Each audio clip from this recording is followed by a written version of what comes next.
자, 오늘 다시 한번 사상 최고가를 경신하고 있습니다. 까치가 우리 증시를 상승 방향으로 이끌어주는 가운데 오늘은 어떤 전략이 필요할까요? YG경제연구소 차영두 소장과 이야기 나누겠습니다. 어서 오세요. 안녕하십니까? 네, 소장님 반갑습니다. 지수는 올라도 종목은 차별화. 그러니까 계속 지수가 빨간불을 켜도 하락하는 종목이 더 많은 장이 최근 들어 펼쳐지고 있습니다. 그래서 종목을 잘 담아놔야 이 랠리에 우리 시청자분들도 탑승할 수 있겠죠. 첫 번째 섹터는 반도체고요. 자, 지금 SK 하이닉스와 삼성전자에 대한 긍정적인 전망이 쏟아지고 있습니다. 근데 사실 속도감 측면에서 좀 빨리 올라가고 있다라는 생각은 들잖아요. 근데 간밤에 마이크론 테크놀로지 10% 급등하고 이런 거 보면 밸류적으로 아직 반도체 투톱이 더 갈 수 있겠구나라는 생각이 듭니다. 그러니까 주가와 밸류 사이에서의 고민이 깊어지는 시기거든요. 소장님, 어떤 접근이 필요할까요? 일단 주가가 올라가다 보니까 밸류보다는 좀 오버밸류한 거 아니야라고 생각하실 수 있긴 하겠습니다만 제가 본 분석 자료를 보면 아직까지도 배가 고프다. 이렇게 정리가 가능하겠습니다. 아직도 고밸류가 아닙니다. 지금 왜 그런 말씀을 드리냐면 이번 주에 이제 삼성전자 잠정 실적이 나오는데요. 얼마가 나올 것이냐라는 부분들을 놓고 보면 대략 한 삼성전자 잠정 실적이 분기 영업이익이 17조에서 18조, 최대 20조까지 보고 있는 것 같습니다. 우리가 삼성전자가 과거 최대 영업이익을 달성했을 때가 17조이기 때문에 이번에 그것을 돌파할 것이냐, 여기가 이제 규칙가 주목된다라는 거죠.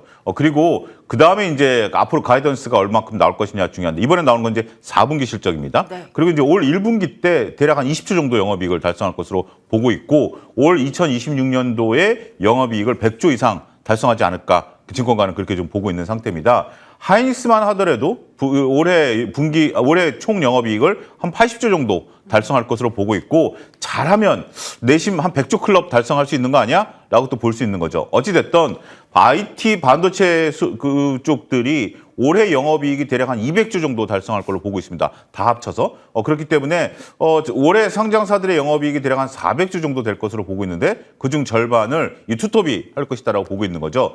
자, 이익이 지금 굉장히 가파르게 성장하고 있습니다. 여러분들 하이닉스는 아시겠습니다만 HBM에 대한 어떤 판매가 계속 늘어나고 있고 청주 공장이 완성된다라면 HBM 판매는 더욱더 늘어날 걸로 보고 있죠. 삼성전자는 현재 지금 레거시 반도체 D램만 갖고도 지금 이렇게 나타내고 있는 겁니다. 여기에 이제 HBM4가 들어가면 플러스 알파가 붙게 된다라는 거죠. 자, 그럼 PER이 지금 어떤 수준이냐라고 볼 때 PER이 아직까지 12배 초반입니다. 그러니까 10배 초반입니다. 아직 15배가 안 됐거든요. 그런데 이제 뭐 마이크론 테크놀로지라든지 TSMC 같은 경우는 우리보다 훨씬 높은 PER을 나타내고 있다라고 볼 수 있겠죠. 그런 부분들을 놓고 보면 삼성전자와 하이닉스에 대한 외국인들의 러브콜이 이어지고 있는 것이 단순하게 지수를 끌어올리고 15만 전자, 80만 닉스까지 가겠다. 이러한 부분들보다는 이익과 매출에 근거해서 이들은 합리적인 투자를 하고 있다. 이렇게 볼 수 있을 것 같습니다. 그렇기 때문에 지금 우리가 주가가 너무 좀 가파르게 올라왔다. 이건 뭐 부인할 수 없겠죠. 물론 속도가 가파르다는 것은 조금 두려움을 느낄 수 있는 부분들이 있긴 하겠습니다만 여전히 삼성전자와 하이닉스의 영업이익이 대폭 늘어날 것으로 보고 있기 때문에 여기에 반응하는 외국인 투자자들의 합리적인 매수가 들어오고 있는 부분들이 있기 때문에 개인 투자자분들은 이 부분을 잘 받아들이셔야 될 것 같아요. 단기간에 삼성전자 기준으로 올해 2일 날 7%씩 올라가다 보니까 어제 같은 경우 개장과 동시에 삼성전자 조금 조정을 받긴 했습니다만 여전히 다시 지금 고점을 돌파하는 거 아니겠습니까? 네. 그런 부분들을 놓고 보면 여전히 반도체에 대한 관심 그리고 반도체주에 대한 쏠림 현상 이런 것은 당분간 지속될 가능성이 높지 않겠는가 이렇게 말씀드릴 수 있겠습니다. 소장님의 발언을 조금만 정정해 볼게요. 네. 반도체의 랠리라고 하셨는데 네. 반도체 투톱의 랠리인 것 같아요. 그러니까 지금 채팅에서 네. 반도체 투톱만 잘 가고 소부장은 안 가요라고 네. 말씀하신 분도 계시는데 소부장이 이렇게 소외를 받는다라고 하면 갖고 계신 분들도 얼른 소부장 정리하고 지금이라도 투톱에 올라타는 게 맞습니까? 소부장에 대한 생각은 조금 바뀌었습니다. 제가 이제 작년 가을만 하더라도 좀 소부장들은 조금 별로다라기보다 소부장보다는 이제 이쪽에 대한 부분들을 조금 강조를 드렸죠. 투톱에 대한 강조를 드렸는데 올해는 소부장도 조금 관심을 가질 필요가 있다라고 좀 보여집니다. 왜 그러냐면 작년 우리가 초만 하더라도 투톱과 소부장이 같이 갔었죠. 근데 이제 작년 그 가을쯤으로 기억하고 있는데요. 투톱이 소부장에 대한 발주가 생각만큼 크지 않았었다. 이런 발표가 나타나면서 전반적으로 이제 차별화가 이루어졌다라고 좀 말씀드릴 수가 있겠습니다. 하지만 올해는 좀 달라질 것으로 보여지고 있습니다. 지금 막대한 투자가 이루어지고 있고 지금 하이닉스와 삼성전자가 클러스터를 완공 단계에 있는 부분들이 있기 때문에 결국 장비 발주를 해야 됩니다. 소부장도 발주를 해야 되는 부분들이 있고 이렇게 캐파가 커지는 입장에서는 더욱더 이런 쪽에 대한 관심을 좀 키워가야 된다라는 부분들이 있고 그다음에 이제 소부장 쪽에서도 저는 올해 좀 관심을 갖고 있는 것들이 코스닥 내에 IT 쪽의 시총이 좀 높은 주식들 이런 쪽들을 좀 보고 있어요. 원래 코스닥 같은 경우는 IT 쪽에 대한 시총이 좀 낮아요. 제일 높은 리노공업이 20위권입니다. 그 위에 있는 것들이 대부분 제약바이오, 2차전지 이런 것들이 있기 때문에 우리가 이제 코스닥과 IT 부품주들을 잘 연계시켜서 보지는 않았는데요. 작년 연말에 이제 코스닥 활성화 대책이다라는 것을 만들어내면서 우리가 이제 여러 가지 코스닥에 대한 정책들을 만들어냈는데 우리가 제약바이오라든지 2차전지는 조금 이익단이 아직은 좀 이렇게 명확하지는 않죠. 그런 상태에서 이익이 명확하게 나타나고 있는 IT 소부장들 특히 코스닥 쪽에 있는 이쪽 부품주들이 올해 시총을 상당히 끌어올릴 가능성이 좀 있다라고 봐요. 그래서 그런 쪽에 1위가 리노공업입니다. 네. 뭐 여러 가지 오늘 뭐 하나마이크론서부터 막 여러 가지 최근에 좀 많이 올라간 종목들이 있고 오늘 HPSP는 이제 뭐 블록딜 때문에 좀 주가가 조정을 받는 부분들이 있긴 하겠습니다만 원익 IPS라든지 여러 가지 시총 상위단에 있는 기업들을 놓고 보면 우리가 올해는 좀 관심을 좀 가져도 되지 않을까. 물론 지금 당장 하루 이틀은 여전히 쏠림 현상들이 있겠죠. 하지만 지금 이제 굳이 이쪽 주식을 팔아가지고 이쪽 쏠림으로 간다. 요 전략은 지금부터는 조금 다시 수정을 해서 소부장을 그냥 그대로 들고 가는 전략 이것으로 권고해 드리도록 하겠습니다. 아, 지금 소부장을 막 팔아서 반도체 투톱에 올라타는 것이 아니라 소부장 들고 가도 괜찮다. 특히 이 코스닥 안에서 시총 상단에 있는 IT 종목들은 올해 유심히 눈여겨볼 필요가 있겠다라는 말씀을 주셨고 대표적으로 리노공업 말씀 주셨는데 리노공업 이외에도 또 볼만한 시총 큰 종목이 원익 IPS요? 원익 IPS도 그렇고 하나마이크론도 그렇고 그다음에 이제 뭐 우리가 지금 고영 같은 경우도 그렇고 뭐 이런 종목들이 나름대로 우리가 이제 전체적으로 시총 상위 종목단에서 좀 볼 수 있는 네. 또 고영 같은 경우는 로봇도 들어가 있잖아요. 맞아요. 뇌수술용 로봇도 들어가 있다라는 측면에 있어서는 지금 굳이 옮겨갈 필요는 없겠다 이렇게 좀 말씀드릴 수 있겠습니다. 네, 좋습니다. 자, 저 하나 개인적으로 궁금한 건 지금 삼성전자의 외국인 순매수가 오늘 하루 동안 지금 1조 원 들어와요. 아직 12시도 안 됐는데 지금 2시간 동안 네. 1조가 들어오고 있다라는 것은 내일의 삼성전자의 잠정 실적 발표를 염두에 두고 들어오는 순매수인가? 오늘 하루 사고 내일 팔 수도 있는 거고 네. 오늘 이렇게 많이 샀으면 내일 더 살 수도 있는 건데 네. 오늘 이 매수세가 어떤 의미일까요? 저는 그렇게 너무 이렇게 디테일하게 보기보다는 어쨌든 외국인들은 삼성전자에 배팅하고 있다. 이런 정도로 보셔야 될 것 같아요. 내일 이제 잠정 실적이 그러면 17조를 기준으로 이제 우리가 가장 높았었던 17조를 기준으로 17조보다 못 나오면 어떻게 해? 이렇게 보실 수도 있긴 하겠죠. 근데 저는 큰 문제가 될 거로 보지는 않아요. 왜냐하면 원래 1분기가 비수기입니다. 1분기로 이제 넘어가는 과정인데 그러면 보통 삼성전자 같은 경우 실적이 4분기까지 잘 나오고 1분기 비수기로 들어가면 주가가 조정을 받아야 됨에도 불구하고 이제는 주가가 조정을 안 받고 더 거침없이 상승을 하게 된다는 거죠. 만약에 1분기 가이던스가 20조가 넘는다? 이건 삼성전자가 새로운 이익 사이클을 맞게 된다는 측면이에요. 그래서 지금 당장 4분기 때는 17조 위아래로 언더만 나와줘도 네. 오케이. 그리고 외국인들 입장에서는 15원전자에 지금 앵커리징 돼 있지 않은 것 같아요. 그 이상을 보고 있는 것 같아요. 그래서 삼성전자를 갖고 계신 분들은 뭐 당연히 그렇긴 하겠습니다만 지금 삼성전자를 못 담으신 분들 제가 10만 원 이하에서 절대적인 기회다라고 말씀드렸죠. 지금 기회가 있나요? 저는 지금도 기회다라고 생각을 해요. 우리가 14만 원에 사서 15만 원에 팔든 15만 원에 사서 16만 원에 팔든 그건 충분히 기회다라고 보는 거죠. 그때 못 샀으니까 이제는 끝났다라고 보는 시각은 저는 그렇게 주식 투자는 그렇게 꼭 항상 그 정확한 시점을 주는 것보다는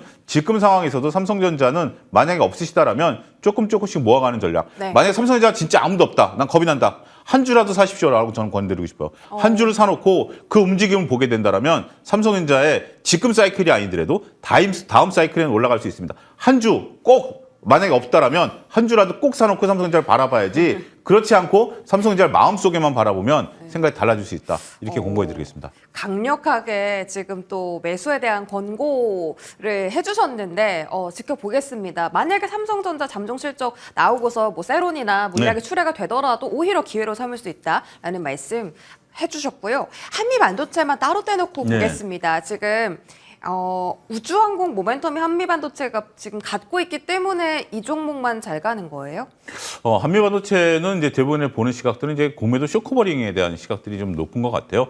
특히 이제 작년 연말에 공매도 순위 1위를 달성하다 보니까 그런 것들이 이제 반도체, 특히 이제 하이닉스 이런 것들이 올라가면서 쇼커버링이 들어온 거 아닌가라는 것이 증권가의 시각입니다. 여기에 이제 여러 가지 내러티브가 이제 붙은 상황이다라고 좀 말씀드릴 수가 있겠고, 글쎄요, 뭐 지금 이제 한미반도체에 대한 보는 시각은 왜 이렇게 주가가 올라가느냐? 라는 분들. 왜냐하면 공매도 잔고가 실시간으로 되는 게 아니라 수년 돼서 발표가 되기 때문에 쇼커버링이라고 아직 확정되기는 어렵죠. 근데 그렇게 보는 시각에 대해서 저도 상당히 좀 수긍을 하는 그런 투자 중에 한 명입니다. 그러면 이 공매도 쇼커버링이 이제 끝나고 나면 주가가 당연히 조정을 받겠죠. 수급이 이제 들어올 게 없으니까. 그렇다 하더라도 한미반도체에 대한 여전한 그 기대감은 저는 굉장히 높지 않을까 싶습니다. 특히 이제 하이닉스가 이제 청주 공장을 이제 곧 완공 단계에 있고 더군다나 라인을 또 계속해서 증설해야 되는 부분들을 좀 감안하게 된다면 이번에 추경 매수는 조금 자제를 하시다 하더라도 한미반도체가 10만 원대 후반에서 조금 조정을 받으면 여전히 한미반도체에 대한 관심은 필요할 것이다라고 우리가 조금 말씀드릴 수가 있겠습니다.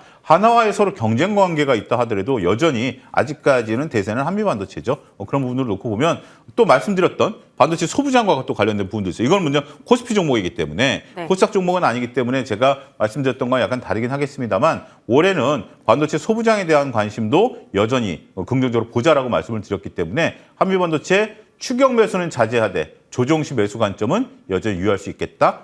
그렇게 정리하겠습니다. 네, 한미반도체 조정시 매수가 유효하다라는 표현 전해주셨고 기판만 또 한번 볼까요?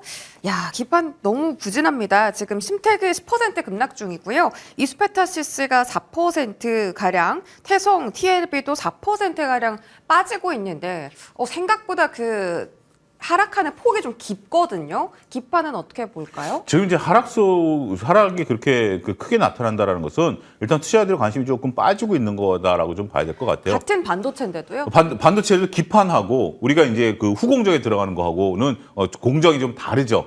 그런 부분들. 그 다음에 이제 여러 가지 이제 반도체 제조 공정 과정에 있어서 분들인데, 기판 과정, 오늘 뭐 제가 왜 물량이 이렇게 출회되는지에 대한 이유를 정확히 파악하지는 못했습니다만, 일단 조금 추세를 좀 봐야 될 것 같아요. 서두르실 필요는 없다라고 보여지고요. 어느 정도 기판 관련들이 빠지고 나면 우리가 이제 결국 중국이 DDR4까지 따라왔다라는 전언이 있지 않습니까? 이제 DDR5로 이제 다시 연락하는 거기 때문에 조정받으면 저는 매수 기회를 준다라고 봐요. 너무 걱정하실 필요는 없다라고 보고 뚜렷한 악재가 시장에 또 작용한다기보다는 어차피 반도체 투톱이 올라가게 되면 반도체 소부장 내에서 수남매가 또 돌 것이거든요. 그런 기회를 이용하는 것도 좋은 전략이 될 수도 있겠다. 이렇게 정리하겠습니다. 네, 걱정하지 말자라는 조언까지 말씀 주셨습니다. 자, 저희 자동차 많이 궁금하시죠? 네. 현대차의 주가의 상승세 그리고 이 외국인의 수급 정말 엄청납니다. 그 CES 때문에 사실 어제 끝났다라고 생각하신 분들 많으셨을 텐데 오늘 이렇게 또 반전의 상승을 꾀할지는 예측이 어려웠겠죠? 일단 CES가 지금 진행되는 와중 이렇게 오른다라는 것은 아직 끝나지 않았다. 자동차 이제 시작이다라고 봐도 되는 걸까요? 현대차의 이제 추세는 그냥 그대로 인정해야 될 것 같아요. 그러니까 이제부터 시작이다라고 보기보다는 현대차 그룹주들이 이제 로봇에 이제 전반적인 관심이 굉장히 뜨거워지지 않았습니까?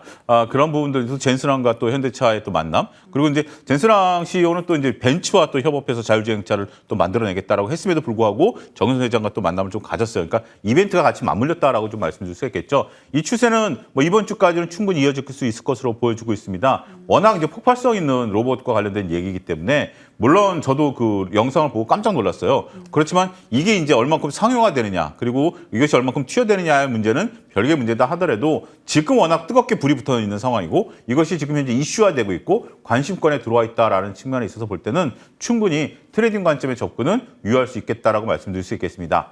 하지만 이제부터 눌렸던 현대차 그룹이 다시 올라갈까요? 지금 이제 수연 아나운서 마음속에는 그 질문을 지금 하실 것 같은데, 그런데 지금 그 부분에 대해서는 우리가 예단하기는 어려울 것 같아요. 지금 이제 로봇 테마가 가장 강하게 붙었었던 부분들이고 오늘 오토에버가 이제 상한가를 가면서 그런 부분들이 이제 붙었다라고 좀 볼 수 있기 때문에 로봇에 관련된 이슈로서 CES가 열리는 동안에 우리가 그런 것들을 한번 살펴보는 것도 좋은 전략이 될 수도 있겠다. 이렇게 정리하겠습니다. 그러면 CES 동안에만 단기적으로 접근해야 해야 된다라고 지금 말씀하시는 거예요? 이게 오토웨버 같은 경우는 이제 상한가 갔다 좀 밀리는 부분도 있잖아요. 워낙 이게 바로 그런 거예요. 지금 삼성전자 하이닉스는 가파르게 올라가도 저는 가파르다는 느낌은 안 드는데 로봇 관련해서 지금 현대차 그룹주들이 이렇게 가파르게 올라가는 것은 좀 가파르다라는 생각이 들어요. 왜냐하면 그 반도체 같은 경우는 실적을 베이스로 좀 올라가지만 로봇은 실적보다는 기대감으로 좀 올라가는 거잖아요. 그런 부분들이 있기 때문에 지금 상태에서는 올라올 때마다 적절한 시점에서의 변동성의 확대에 대한 것들도 심리적인 대비는 하셔야 되지 않을까 이렇게 좀 그래요. 구분해 드리도록 하겠습니다. 오토웨버가 사실 오늘 상한가 간 건 아니고 네. 지금 이제 막 고점 달성하고 달성하고 있는 가는 거죠. 것 예. 같고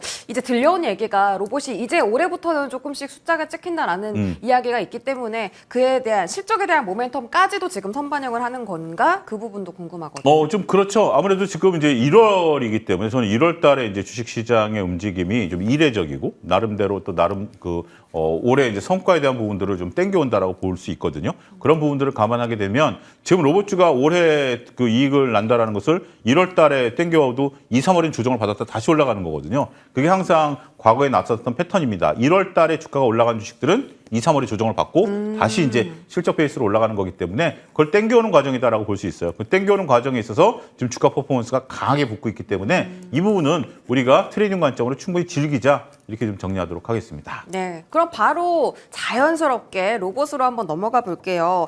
말씀 주신 것처럼 로봇이 작년에도 연초에 급등했다가 중반기에는 계속 지지부진했다가 그렇죠. 하반기에 다시 오른 거거든요. 그 패턴이 올해도 똑같이 반복된다면 로봇은 1월까지만 딱 보고 말씀하신 것처럼 2, 3월에는 조금은 손을 떼고 다른 섹터로 넘어가는 게 맞는 거예요? 일단 로봇이라는 것은 우리가 이제 시간이 갈수록 그러니까 이제 과거의 패턴이 그대로 유지된다라고 보기는 어렵겠지만 그래요. 여전히 아직까지는 기대감의 영역이죠. 뭐 여러 가지 이제 로봇의 CS에서 보면 우리가 이제 휴머노이드 로봇 같은 경우는 정말 인간과 이제 흡사해지고 있고 노동력을 대체할 수 있는 부분들이 대부분 있다라고 봐요. 하지만 그런 부분들이 이제 우리가 규모의 경제를 달성하고 매출과 영업이익이 달성해야 되는 문제는 이제 점점 시간이 빨라지겠죠. 빨라질 수 있는 부분들이 있긴 하겠습니다만 저것이 이제 우리가 반도체랑 좀 다른 게 쉽게 설명을 드릴게요. 반도체는 좀 꾸준히 이익이 늘어나요. 근데 이거는 언젠가 이익이 달성할 거야. 그 시점을 아직까지는 모르지만 올해 달성할 가능성이 있어라고 본다면 꾸준히 들고 가야 될까요? 아니면 그때그때 이벤트에 따라서 매매를 해야 될까요? 반도체가 다르죠. 반도체는 꾸준히 들고 가야 되고 현재 로봇주들은 작년에도 이벤트 때마다 매매하셨던 분들은 수익을 거뒀겠지만 꾸준히 들고 가셨던 분들은 의외로 조금 고통스러운 시간도 보냈을 수도 있을 겁니다. 그래서 로봇주들에 대해서는 이벤트에 따라서 지금 같은 경우는 이벤트가 붙었죠. 네. 아주 강력한 이벤트가 붙었습니다. 그렇기 때문에 그런 것들을 잘 이용해서 매매를 하시고 그 이벤트가 사그라들었을 때는 잠깐 쉬었다가 또 이벤트가 나올 때는 그것에 대한 매매를 형태를 좀 반복하는 것이 로봇주들. 하지만 로봇주들은 계속해서 이런 이벤트들을 만들어낼 거예요. 그런 부분들을 잘 살펴봐야 되지 않을까 싶습니다. 알겠습니다. 저희가 시간이 많이 부족해요. 항상 많은 걸 하고 싶은데 종목을 좀 들어가 보자면 두산 로보틱스가 지금 사실 가장 많이 안 움직인 로봇주 중에 하나잖아요. 예. 올해는 좀 주도권 잡을 수 있을까요?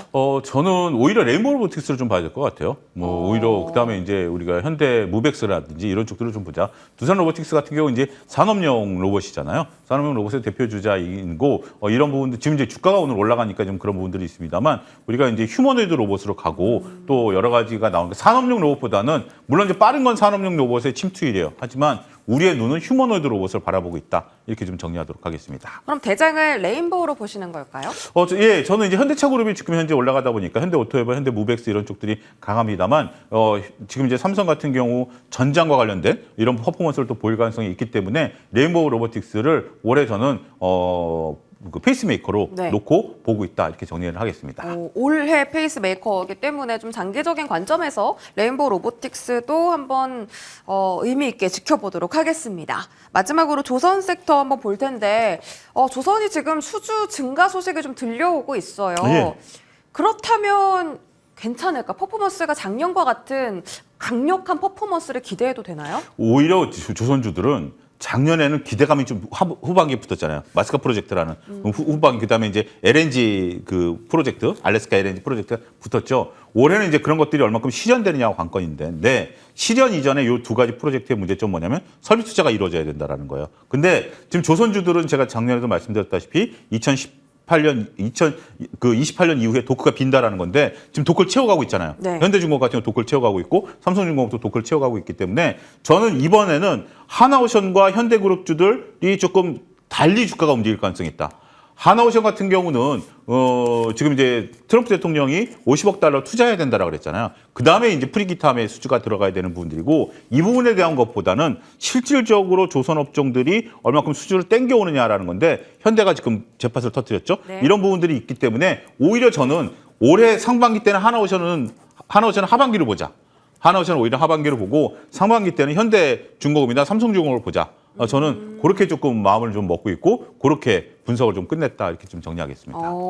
하반기에는 하나오션이 그 MRO 모멘텀으로 움직일 가능성이 있고. 그러니까 여러 가지 이제 뭐 MRO뿐만이 아니라 미국 군함이라든지 여러 가지 이제 모멘텀들이 이제 빨라야 올 하반기에 나타날 것으로 보여지고 있고 그 전에 수주 모멘텀 물론 하나도 수주를 하겠죠. 하지만 하나는 막대한 투자가 먼저 이루어져야 되기 때문에 이 투자 모멘텀이 있기 때문에 하나보다는 오히려 현대 쪽이 수주 모멘텀과 이익 모멘텀이 좀 깔끔할 수 있지 않을까 이렇게 말씀드릴 수 있겠습니다. 그래서 이제 HD 현대중공업하고 삼성중공업을 좀 더 매력적으로 본다라고 하셨는데 이게 시기적인 차이가 있지 어쨌든 조선은 긍정적으로 그렇죠. 다 보고 계시는 지금 이제 거네요. 조선 방산 이런 것들 이제 원전주들 올라가고 지금 이제 그런 것들이 뭐냐면 올 초에 지금 이제 펀드의 이제 리밸런스 이제 끝나고 새롭게 재편되는 과정이거든요. 그게 이제 작년 11월부터 이어진 과정이기 때문에 그들이 그러니까 외국 글로벌 펀드 매니저들이 뭘 살까요? 역시 조방 원전 반도체 요것들이거든요. 그런 것들을 편입시켜 놓는다는 관점에서 보면 그동안은 좀 억눌렸었던 조선 방산 원전 그 전력기기 반도체도 지금은 이제 조금 반등세를 좀 나타낼 가능성이 있다. 이렇게 같이 좀 봐야 될 것 같습니다. 네, 조방원전까지 같이 보자. 기자재 궁금한데요. HD중공업, 동방선기 이런 그 강했던 기자재들 있죠. 네. 다시 움직일 가능성도 있습니까? 요건 좀 시간차를 두고 움직일 겁니다. 우리가 이제 수주장고 이후에 기자재가 움직이는 건데 일단 조선주들이 움직이고 나면 그 다음에 따라갈 가능성은 있어요. 그래서 기자재 같은 경우도 2월, 3월 달에까지도 꾸준히 한번 좀 보자. 이렇게 정리를 할 수 있을 것 같습니다. 3월 정도, 1분기 정도까지 기자재도 한번 팔로우 해 보도록 하겠습니다. 자, 우주하고 방산주. 야, 정말 강하죠? 예. 12월 말부터 주인공입니다. 오늘은 좀 쉬어가는데요. 기회 있습니까? 저는 충분히 기회가 있다. 앞서 언급드렸다시피 지금 우주 같은 경우 이제 스페이스X IPO에 대한 기대감을 꾸준히 가져갈 것으로 보고 있고요. 방산주 같은 경우는 조방 원전에 대한 어떤 리밸런싱에 대한 부분들도 말씀을 드렸고, 그 다음에 우리가 이제 방산주 같은 경우는 베네수엘라 이슈를 드는데, 저는 베네수엘라 이슈보다는 오히려 태국과 캄보디아 이슈를 보셔야 될 것 같아요. 거기서 우리가 T-50 고등훈련기가 전투기를 변모하면서 이번에 전장에서 활약을 하지 않았습니까? 그런 부분들을 놓고 보면 우리 무기의 더 가성비, 그다음에 항공우주가 올라간 게 바로 그거죠. T-50 그 비행기 때문에 그런 부분들이기 때문에 올해도 이제 수주가 계속 늘어날 것으로 보고 있고 요 방산주들에 대한 관심은 꾸준히 지속하자 이렇게 정리할 수 있을 것 같습니다. 네, 오늘 말씀을 들어보니까 2026년에 전체적인 그림이 좀 그려지는 것 같습니다. YG경제연구소 차영주 소장과 함께 하셨습니다. 고맙습니다. 감사합니다.